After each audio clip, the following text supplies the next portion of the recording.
With less than a month to go for the theatrical release of Episode 9 of the Amazing Digital Circus, I wanted to share my thoughts and theories about what could possibly happen in the finale. A few months ago, I made a video comparing the narrative structures of Neon Genesis Evangelion and Digital Circus, making the claim that the two share more similarities than meets the eye. Using depth psychology to explain these similarities, I came to the conclusion that the only way to escape the circus is by abstraction, which I compared to the concept of an ego death, or letting go of one's conscious mind and embracing the unconscious aspects of themselves. Since the release of Episode 8, I've grown uncertain of the role abstraction plays in the circus, but I still believe that the themes of consciousness, unconsciousness, and ego death play a part in the story somehow. If you haven't already, I would highly encourage you to go and watch that video, as some of the theories will also be discussed in this one. I didn't plan on making another video on the Digital Circus until a leaked image appeared on the internet a few days ago, showing a new version of the Episode 9 poster featuring a little bee flying around the lamppost. I also remembered the show's creator, Gooseworx, drawing attention to this lamppost at one point on Twitter, and that's when the gears started turning in my head. There's been speculation that the lamppost will possibly be the real exit from the circus. I couldn't help but compare this to the lamppost in the popular children's book The Chronicles of Narnia, The Lion, Witch, and the Wardrobe, which acts as a midway point between the magical world of Narnia and the real world. Now with the added symbolism of the bee, there's an even stronger argument that this might be the case.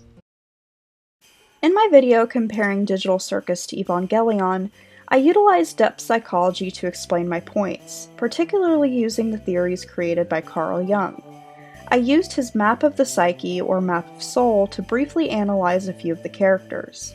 I also discussed the macroverse concept and explained how the macroverse represents the real world, and could also represent the collective unconscious. The collective unconscious can be defined as a part of the human psyche that exists within all of humanity and is interconnected, containing universal symbols and motifs ingrained in the deepest parts of our unconscious mind. In the digital world, the characters exist as archetypes or avatars of themselves, and while we do see different sides of them, we don't actually see the real or whole person that they are that existed in the real world. Using Jung's map of the psyche, we could argue that the person they are in the real world is their self, which represents the center or entirety of a person's psyche, containing all of their conscious and unconscious elements. In the circus, the ultimate struggle for each character is integrating the parts of themselves that are less favorable, or their unconscious aspects with their conscious or accepted aspects. As I mentioned in the previous video, this is the most obvious with Jax, who puts up the facade as the funny one while closing himself off from others, even though he desires to make close friends and deeply misses the ones that he's lost. Jung argues that to reach wholeness of the self, we must go through a process called individuation, integrating the conscious and unconscious aspects of ourselves and letting go of our ego. Since Jungian psychology explores symbolism and the deeper meanings behind images or themes that appear in our external behavior and creations, it's no surprise that this branch of psychology explores various religious symbolism and explains their meaning in our everyday lives. In the book Bees, Honey, and the Hive by Jungian analyst Frith Luton, bees, through their hard work serving the queen bee and building the hive, could symbolize the inner workings of the psyche. The book's subtitle, Circumambulation at the Center, refers to the act of walking around a sacred object or image as a part of a religious practice, most notably present in Hinduism or Buddhism. This gives us the mental imagery of bees buzzing around the queen, the one entity that they worship and serve, which is comparable to how people serve and worship deities across various religions. In Hinduism, there are multiple reasons for circumambulation around a deity or temple, one of them being kaivalya. Kaivalya is defined as a state of liberation that the consciousness of an individual achieves by realizing it is separate from matter. This excerpt about kaivalya explains the process in more detail. There is also the significance of performing 3 circumambulation. The first circumambulation is to shed and unwind yourself from your worldly possessions and materialism. The second circumambulation signifies disconnecting yourself from the attachments. In the third and final circumambulation, you should unwind and disconnect from your own ego and sense of self. Thus, you disconnect yourself from materialism, attachments, and ego. When you have successfully disconnected from all of these barriers in your thoughts, then you can easily connect yourself with the deity. Circumambulation is also a practice in Abrahamic religions, with one example being the circumambulation of Kaaba in Islam, a ritual within pilgrimages where Muslims walk around the holy site of Kaaba 7 times counterclockwise. Here is an explanation further describing the process of circumambulation in Islam. Kaaba symbolizes the constancy and eternity of Allah. The moving circle represents the continuous activity and transition of his creatures. Constancy plus movement plus discipline equals circumambulating. This is an equation of the whole world. It is an example of a system based on the idea of monotheism, which encompasses the orientation of a particle or man. Allah is the center of existence. He is the focus of the ephemeral world. If we apply these concepts to what we see in the leaked image, it's possible that the bee or bees circle around the lamppost, treating it as a holy object that could possibly have spiritual powers. Also, we can faintly see that the bee appears to be wearing the same top hat that Cain does.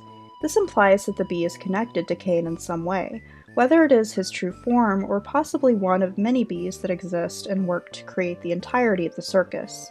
Regardless, the bee is most likely a part of the AI program created by CNA. I'd also like to mention the scene from episode 8 where Cain is bowling with a few of the circus members when these guys appear.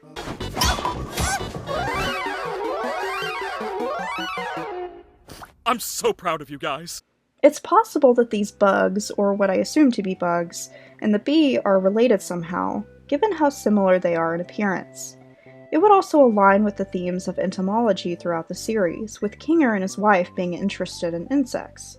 Since Kinger did have a hand in creating Cain and the AI program, it would make sense that insects might be implemented in some way.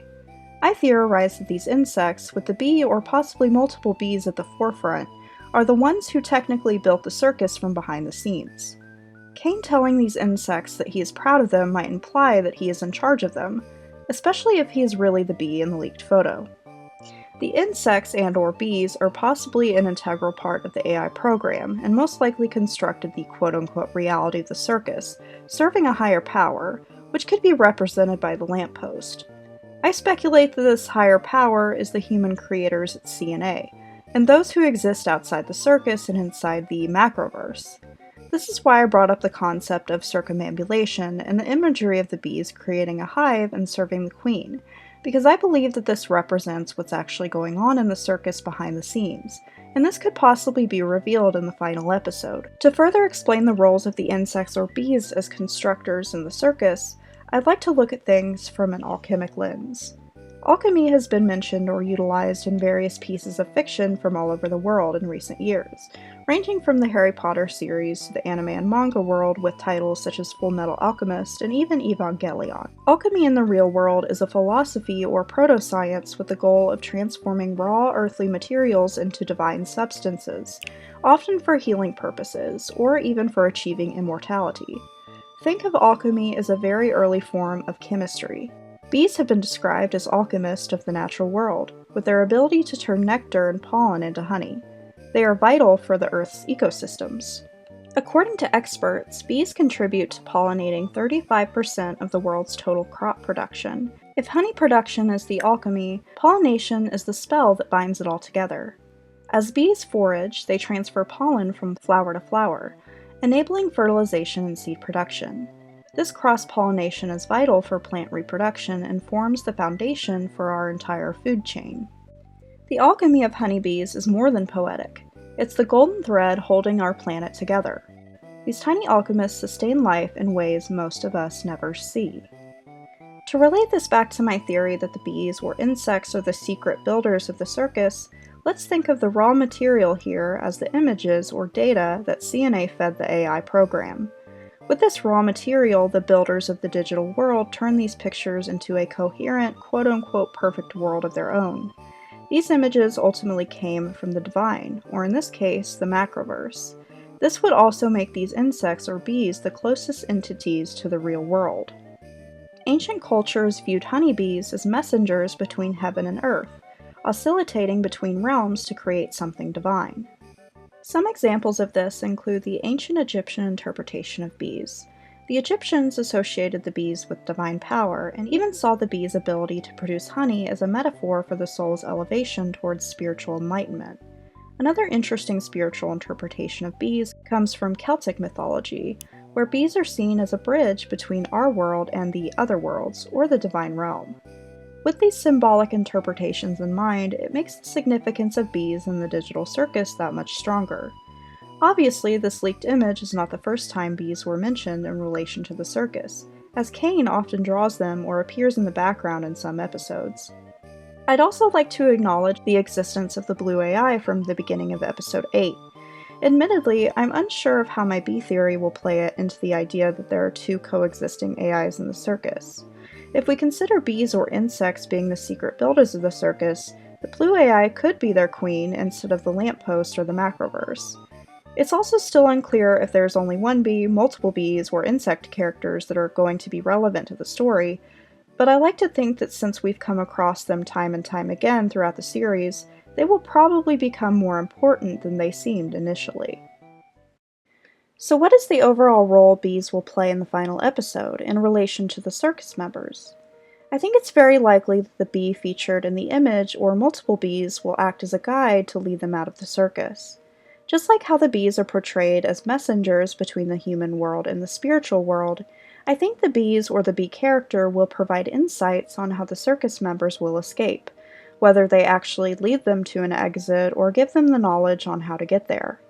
If the bees give the characters insight on how to leave, I imagine that information could be something that is similar to the Jung theory of individuation mentioned in this video, having to do with the characters facing and accepting the unconscious aspects of themselves and letting go of their ego to reach the self. With a strong focus on Jax within the promo images, I imagine that he will likely be the last one to reach or accept this conclusion. Even though the bee imagery has been minimal throughout the show, I do think that it will be relevant to the climax of the Amazing Digital Circus. I still think there's a lot of context that we're missing here, and I expect a few surprises in how the events of Episode 9 will unfold. Everything I presented in this video is my personal theory based on my own observations and symbolism within different cultures that seemed fitting. Back in my initial video on the Digital Circus, I was very clear that I believe the underlying framework of the show's narrative is similar to Evangelion, because they both use religious symbolism and depth psychology to carry its messages. I also think, just like Evangelion, these hidden messages won't be obvious at first until we get closer and closer to the end. Before ending this video, I'd also like to entertain the idea that the bee in the promo image is actually Kane. With my theory in mind, this could mean that Kane will redeem himself in some way. If the bee does represent a messenger or guide for the way out of the circus, then I could imagine this being a great way to redeem his character after the events of Episode 8. I'm not sure if I'm even close to being right here, but it's interesting to think about and wonder if Gooseworx crafted the story of the Amazing Digital Circus with these things in mind, as she is a huge fan of Evangelion. I guess we'll find out this June.